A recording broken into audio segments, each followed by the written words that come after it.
Okay.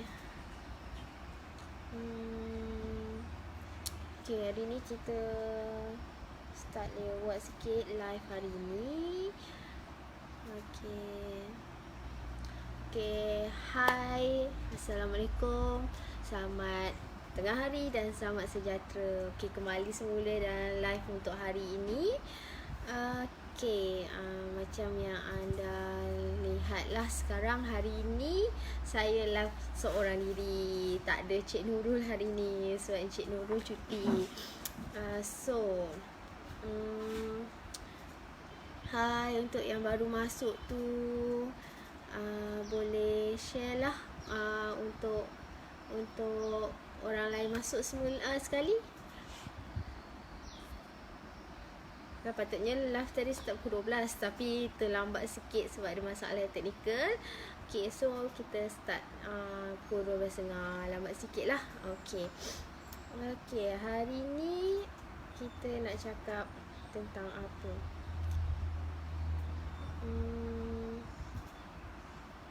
Okay, pada siapa yang tak kenal saya, saya perkenalkan diri. Nama saya Aisyah daripada tim Bosta HQ untuk bahagian sales and marketing. Okay, so apa produk yang kami fokus? Okay, produk yang kami fokus adalah Bosta Keto Coffee. Okay, tapi hari ni kita tak cerita pasal kopi Bosta ni lah. Okay, kita akan cerita pasal topik lain. Okay, hai, Assalamualaikum untuk siapa yang baru masuk tu. Okay, untuk so hari ni hari ketiga saya live. Sebelum ni dah 2 hari, dah 2 kali dah kita live. Kami live. Okay, kita buat revision semula lah. Okay, hari first kami live tu, kami share tentang kelebihan IF diet, iaitu intermittent fasting. Apa itu intermittent fasting? Adalah puasa basah, iaitu therapeutic fasting lah, yang mana puasa rawatan kita berpuasa maksimum lah, maksimum high. Tuan Azli, okay, boleh ajak orang lain. Okay, kita therapeutic fasting iaitu IF tu dekat luar negara dah biasa. Dah biasa orang putih lah amalkan IF ni. Okay, IF ni sama dia dengan puasa syari Islam, di mana kita kalau syari Islam kita dipanggil dry fasting, iaitu puasa kering yang kita sepanjang hari kita tak makan dan tak minum. Tapi berbeza dengan IF ni, kita boleh minum sepanjang kita berpuasa, tapi kita boleh minum minuman yang tanpa kalori, iaitu contoh macam air kosong, green tea tanpa gula, dan green tea tanpa gula dan kopi tanpa gula, kopi O lah. So jangan letak pemanis, yang penting tak ada kalori. So bila kita dah letak pemanis tu, kita dah letak gula tu, dah akan jadi ada kalori lah. Okay, apa function IF ni? Okay, saya share secara ringkas lah. Okay, IF ni bila kita berpuasa, paling maksimum boleh buat 16 jam lah untuk kesan pada badan kita. 16 jam. So 16 jam kita berpuasa tu, kita tak boleh makan, jangan ambil kalori, jangan ambil apa-apalah. Kita cuma boleh boleh minum saja. Sebab kalau kita dah makan kan, setiap makanan tu kan ada kalori. So seloknya jangan makan. Ambil air pun air yang tak ada kalori.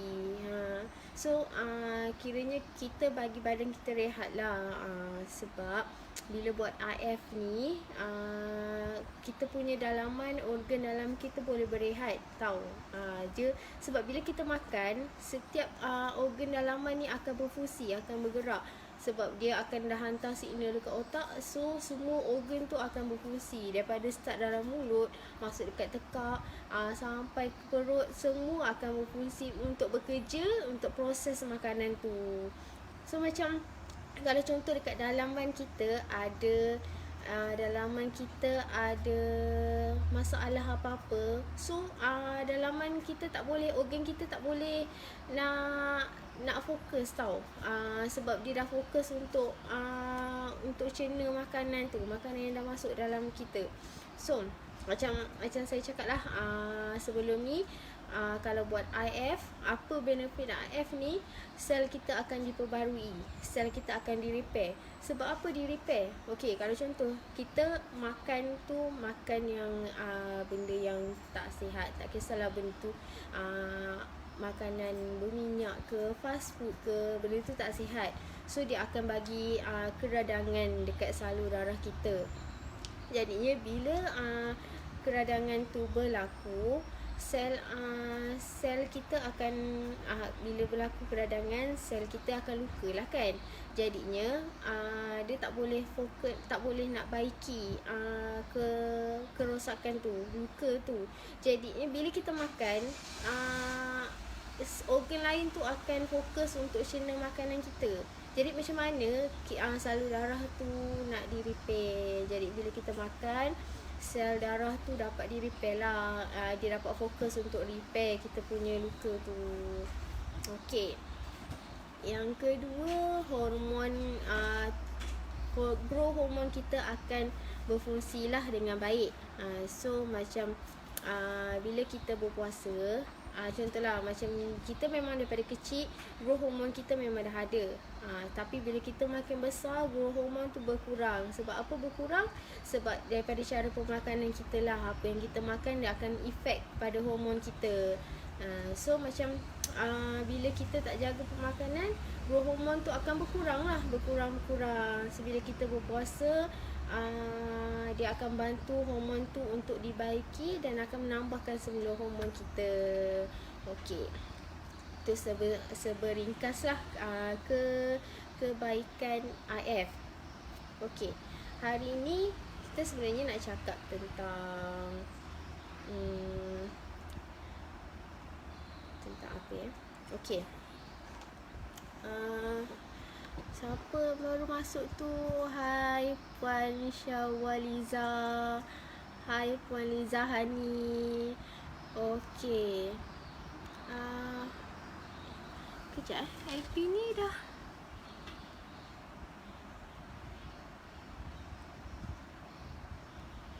kejap live macam kejap ada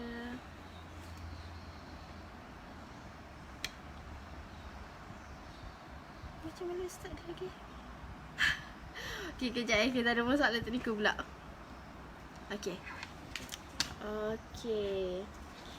hari ni topik kita nak cakap tentang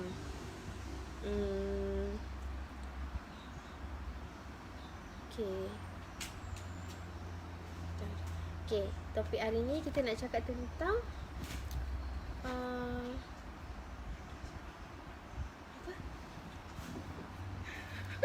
Okey, hari ni kita nak cakap tentang kolesterol lah.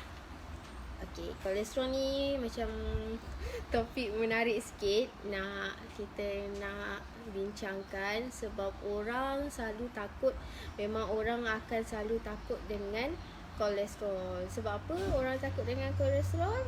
Okey, inilah kita akan bincangkan. Selalu orang cakap apa tentang kolesterol? Selalu orang akan cakap kolesterol ni punca kepada salur darah tersumbat. Okey, kolesterol ni punca kepada sakit jantung. Okey, kenapa orang cakap macam tu? Sebab orang tak tahu sebenarnya kolesterol tu ada fungsi dia. Memanglah kolesterol tu orang akan cakap kolesterol tu jahat, tapi sebenarnya tak. Okey, sini saya akan cakap sedikit lah. Okey, Kalau contoh dekat US ada kajian dah buat. Kalau orang kata kolesterol tu punca kepada sakit jantung. Okey, sebenarnya tak. Kalau sakit jantung tu sebenarnya berpunca daripada radang. Radang yang berlaku dekat dalaman kita. Okey, radang tu berpunca daripada apa? Daripada pemakanan kita lah. Selalu sebab daripada gula, pengambilan gula tu kita tak jaga. Okey, tahu tak sebenarnya kolesterol tu bukan toksik tau. Kolesterol tu adalah building block. Maksudnya dia untuk tutup radang. So bila dalaman kita dah ada radang berlaku, kolesterol tu dia keluar tau untuk tutup radang. Okey, tahu tak sebenarnya kolesterol tu sendiri hampir 75% dihasilkan oleh hati kita sendiri. Siapa yang cakap okey makan tu tak boleh nanti kolesterol bertambah, makan ni tak boleh nanti kolesterol bertambah. Okey, tak, sebenarnya 20% daripada makanan ni kita makan tu sahaja kolesterol tau. So maksudnya daripada makanan yang kita ambil tu sebenarnya 20% sahaja kolesterol. So yang selebihnya yang 75% tu dihasilkan sendiri daripada hati kita. Okay, sebab apa kolesterol tu keluar? Ada sebab sebenarnya kolesterol tu berlaku. Ada kolesterol tu dia keluar. Okay, macam tadi saya cakap punca kolesterol tu sebab dia nak tutup radang, betul? Okay, bila kita makan, apa yang kita makan, gula lah, especially memang gula tu toksik kan. Macam sebelum ni saya cakap dekat dalam live, bila kita makan gula, sebenarnya dia akan, salur darah kita akan luka tau. So kolesterol tu otak kita akan hantar signal untuk kolesterol produce untuk tutup luka tu sendiri.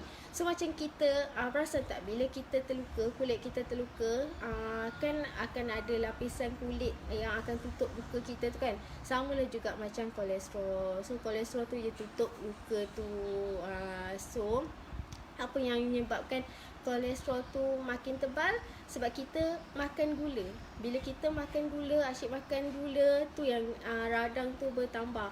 So bila dah tutup kolesterol, kolesterol tu dah tutup radang tu, kita makan lagi gula, kita makan lagi fast food, berlaku lagi keradangan tu, berlaku lagi luka dekat salur darah tu. Jadinya kolesterol akan tutup lagi. So bila proses tu berlaku benda yang sama setiap masa tu, yang kolesterol tu menebal. Jadinya sebenarnya salah kolesterol ke salah kita? So kita boleh tanya diri kita sendiri. Okay, so macam yang saya cakap sebelum ni, kolesterol tu sebenarnya baik, ada fungsi dia untuk dalaman kita. Cuma kita je yang selalu anggap kolesterol tu jahat, kolesterol tu tak baik. Okey, apa sebenarnya fungsi kolesterol ni?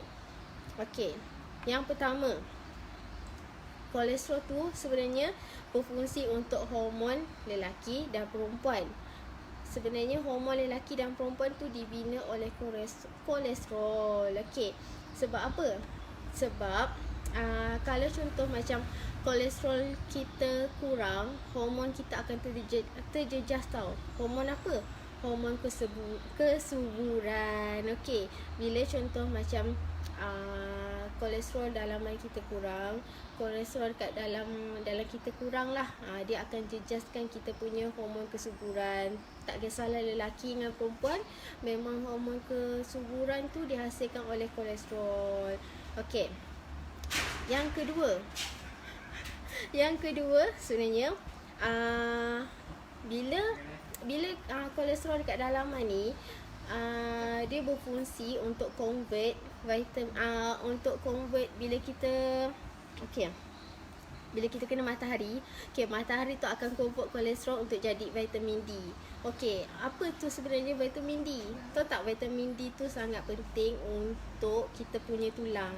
So kalau contoh macam kita tak cukup vitamin D, akan jejaskanlah kita punya tulang. Sebab itulah yang akan menyebabkan tulang cepat reput. Sebab apa? Kita kurang vitamin D. Punca daripada kurang vitamin D, kita sebab kolesterol. Sebab tu kadang orang akan cakap tak apalah. Okey, yang ketiga, kolesterol. Okey, tahu tak? Okey, Tahu tak sebenarnya kolesterol paling banyak dekat dalam otak kita. Sebab tu kalau orang yang biasa tengok otak kita tu dia macam ada cheesy kan, kolesterol kan dia macam cheesy macam tu. Okey. Sebenarnya dia kolesterol ni paling banyak dekat dalam otak kita. Sebab apa?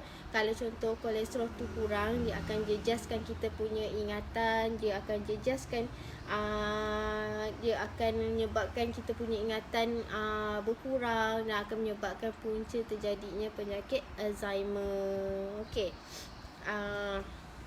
Yang keempat pula, susu badan. Okey, ni untuk wanita-wanita, untuk mak-mak kena tahu sebenarnya susu badan mengandungi kolesterol paling tinggi. Okey, kolesterol ni sebenarnya baik untuk develop sebab macam tadi saya cakap, kolesterol paling banyak dekat dalam otak, betul. Jadinya bila susu ibu sebenarnya paling tinggi kandungan kolesterol. So kolesterol tu sebenarnya kolesterol dekat dalam susu badan ibu tu sebenarnya dia akan develop otak baby tau. So dia akan kiranya dia membantu develop otak baby. So macam baby tu akan lagi cepat macam dia lagi cepat berkembang lah. So sebenarnya dia membantu. Okey. Yang kelima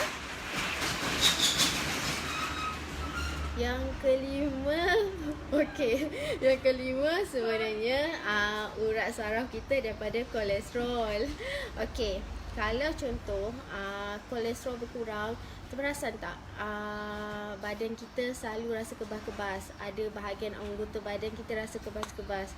Tahu tak sebenarnya urat saraf tu kan tadi saya cakap urat saraf daripada kolesterol.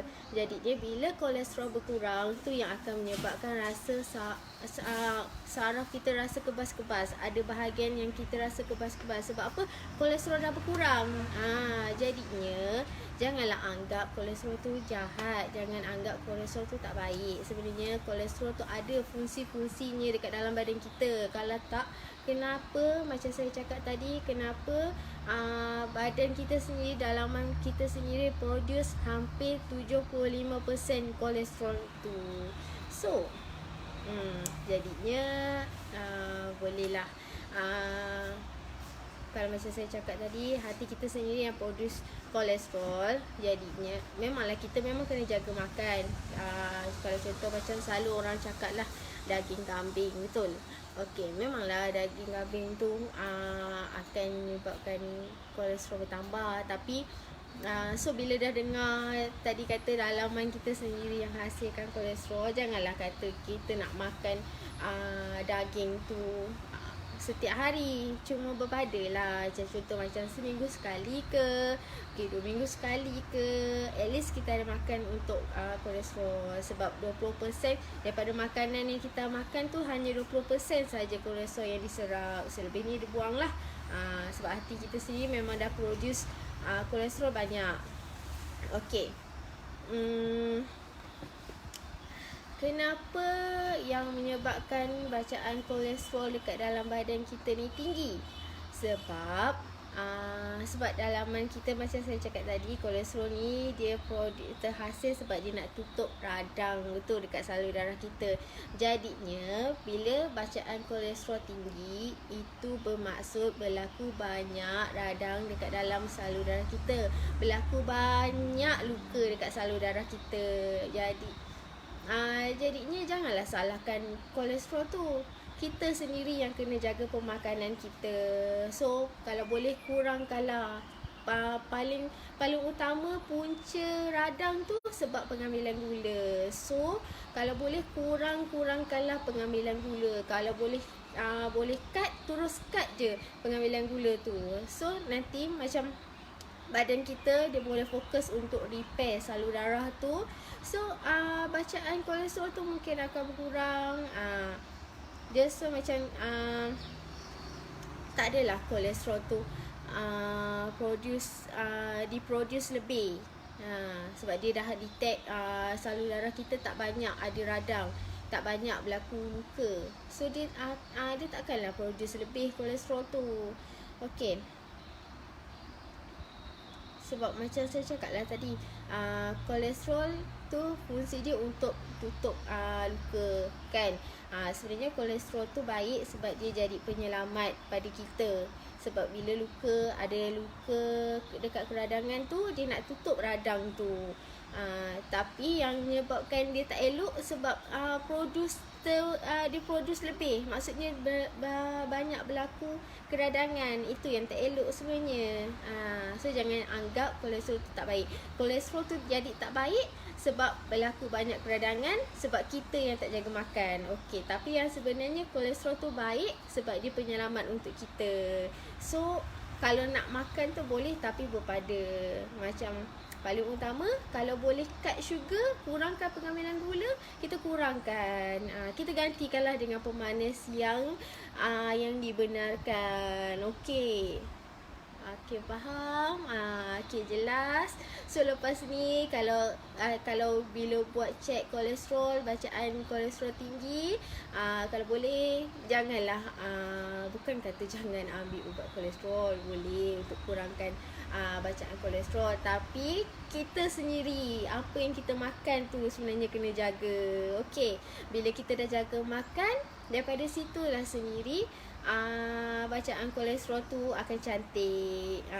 Janganlah bila tengok macam kolesterol tinggi, so kena makan ubat. Jangan sebenarnya. Sebab kita kena macam Dr. Chu lah. Dr. Chu selalu akan cakap, cari dia punya puncanya dulu.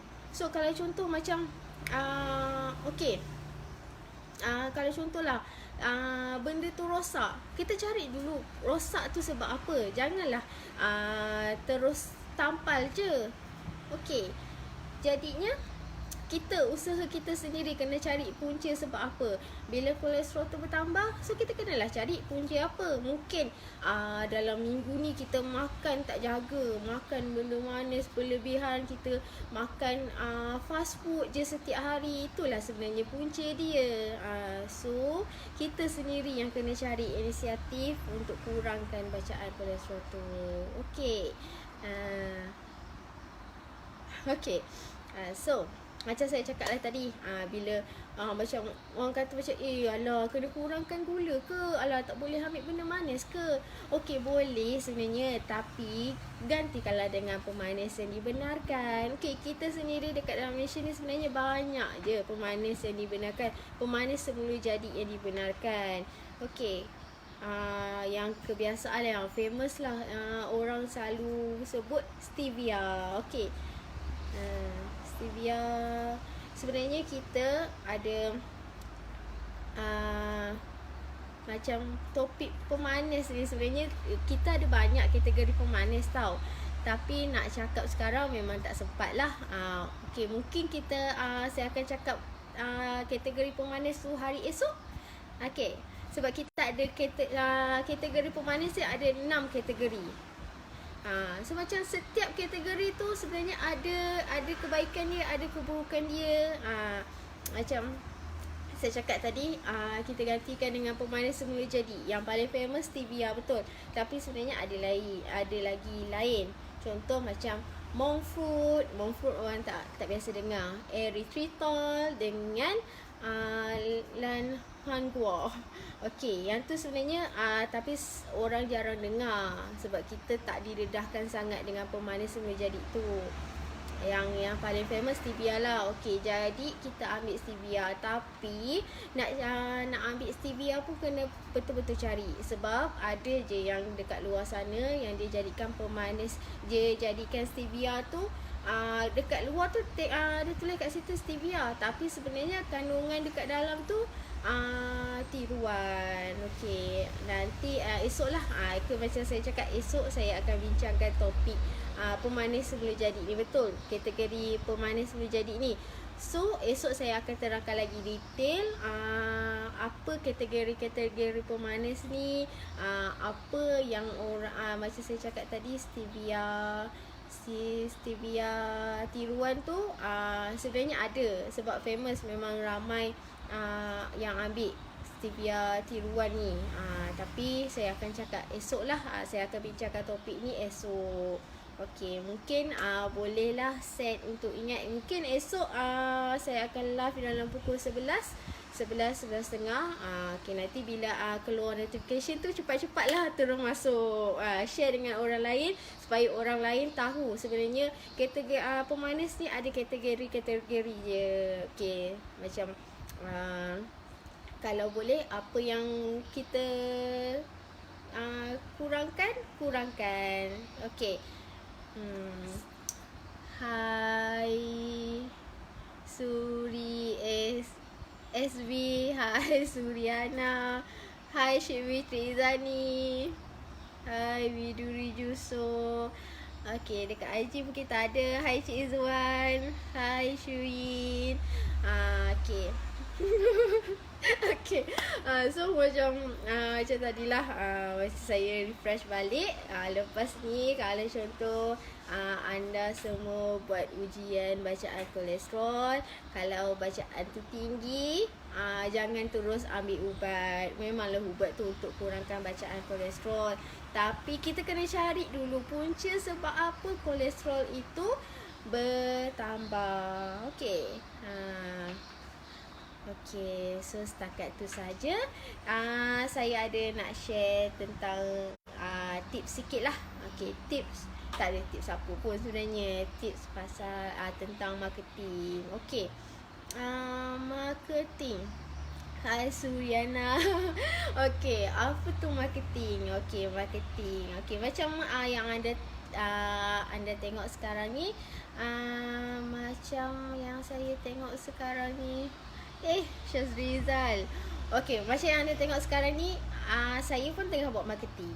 Okay, apa tu marketing? Marketing ni sebenarnya untuk kita buat orang kenal kita punya brand. Okay, sebab setiap bisnes kita, setiap benda yang kita buat, kita perlu ada marketing. Sebab apa pentingnya marketing tu? Kalau contoh kita ada barang, okay, contohlah kita nak berniaga, kita nak jual contoh macam kopi Bosta ni lah. Okay, saya nak jual kopi Bosta ni, Bosta Keto Coffee, tapi saya tak buat marketing, saya tak perkenalkan dekat orang lain, saya simpan je. Okay, saya beli stok banyak-banyak, saya simpan stok. Contohlah saya beli 10 kotak ni, saya beli, then saya simpan. Agak-agak orang tahu tak sebenarnya yang saya jual Bosta Keto Coffee kalau saya tak buat marketing. Okay, sebab tu marketing ni sangat penting supaya orang tahu apa yang kita jual, orang tahu apa brand kita, supaya orang nampak. Marketing ni untuk orang nampak. Okay, kalau contoh kita tak buat orang nampak, macam mana orang nak tertarik untuk beli? Okay, sebab kalau contohlah saya nampak Bosta Keto Coffee ni ada manfaat dia, ada kebaikan dia, tapi saya tak nak share dengan orang. Saya anggap orang tahu Bosta ni sebenarnya ada manfaat dia. Agak-agak orang tertarik tak nak dekat dengan saya sendiri, nak dekat dengan Bosta ni, nak tahu lebih detail apa ni Bosta. Jadinya sebab tu macam sekarang lah saya tengah buat FB Live dengan IG Live. Untuk apa? Salah satu tools marketing untuk orang nampak, untuk orang kenal. Bukan saja kenal saya, tapi kenal dengan Bosta Keto Coffee. Okay, Bosta Keto Coffee ni macam kebanyakan orang tahulah, merupakan salah satu department under Dr. Ju. Okay, yang mana kenal Dr. Ju, kenal. Macam Dr. Ju sendiri, dia merupakan salah seorang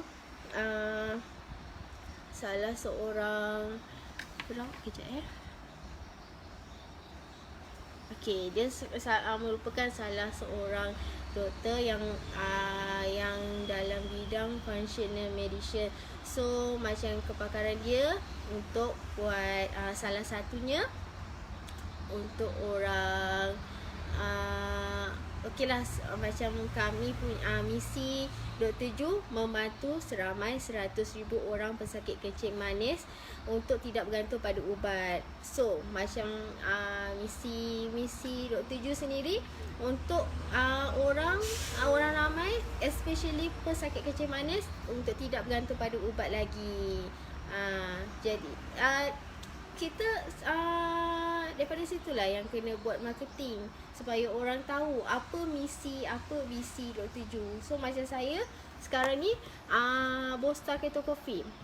Okey, saya memang letak dekat depan ni, tapi saya memang saya tak ada cerita lagi kebaikan Bosta Keto Coffee. Tapi kalau ada yang nak tahu, bolehlah tekan link dekat bawah tu untuk terus WhatsApp dengan tim kami. So nanti tim kami akan share lah kebaikan dan detail tentang Bosta Keto Coffee. Okey. Tu sebenarnya sebab hari ni macam mengejut juga sebab hari ni Cik Nurul tiba-tiba dia tak dapat hadir sebab ada masalah sikit. So macam saya live seorang hari ni, macam yang semua tengok. Okey. So setakat ni tu sajalah. Okey. Ada siapa lagi dekat sini? Okey, macam saya cakap tadi, esok saya akan sharekan tentang topik kategori pemanis yang dibenarkan. Jadinya siapa yang tengok ni bolehlah ajak family, kawan-kawan, ramai-ramai untuk masuk live saya esok untuk bincangkan tentang kategori pemanis. Ramai yang tak tahu sebenarnya pemanis ada kategori-kategori dia. Selalu orang ingat pemanis, selalu orang ingat gula sahaja.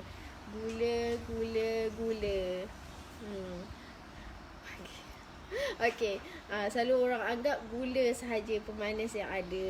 Tapi sebenarnya orang tak tahu yang pemanis tu sebenarnya gula tu sebenarnya toksik untuk badan kita. So, esok boleh tunggu untuk topik pemanis. Okey. Okay, ni kita dah hampir dekat penamat. Saya lupa nak cakap. Macam sekarang ni, macam yang dia tengok sekarang depan saya ni ada Bosta Keto Coffee. Okay, sekarang ni kami tengah adakan promosi untuk Bosta Keto Coffee sempena Madness March sehingga 31 hari bulan ni. So siapa-siapa yang nak tahu detail produk, nak tahu promosi dia macam mana, berapa promosi dia, bolehlah cepat-cepat WhatsApp dengan tim kami. Nanti tim kami akan reply lah semua setiap pertanyaan. Tak nak beli pun tak kisah, tapi nak tanya sedikit pun boleh. Sesuai ke tak minum Bosta ni? Boleh ke tak minum Bosta ni? Siapa dia yang boleh minum? Okey. Tanya je. Kita orang kami tak ada masalah. So nanti orang akan tahulah sebenarnya Bosta ni sesuai untuk siapa. Sebab Bosta ni sendiri tak ada gula. Kita cuma gunakan pemanis yang dibenarkan sahaja. Okey. Bateri pun dah habis.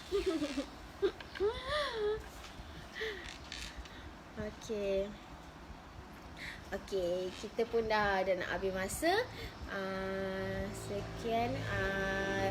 Saya perkenalkan diri saya semula. Nama saya Aisyah. Hari ni macam singkat sikit. Okey, tapi esok saya akan ceritakan lebih detail lah untuk live esok. Terima kasih untuk siapa yang menonton. Kalau ada yang saya tersalah cakap, saya minta maaf. Okey, itu sajalah daripada saya. Sekian, terima kasih. Assalamualaikum dan selamat menyambut selera. Okey. Tengah hari kan? Okey. Assalamualaikum. Bye.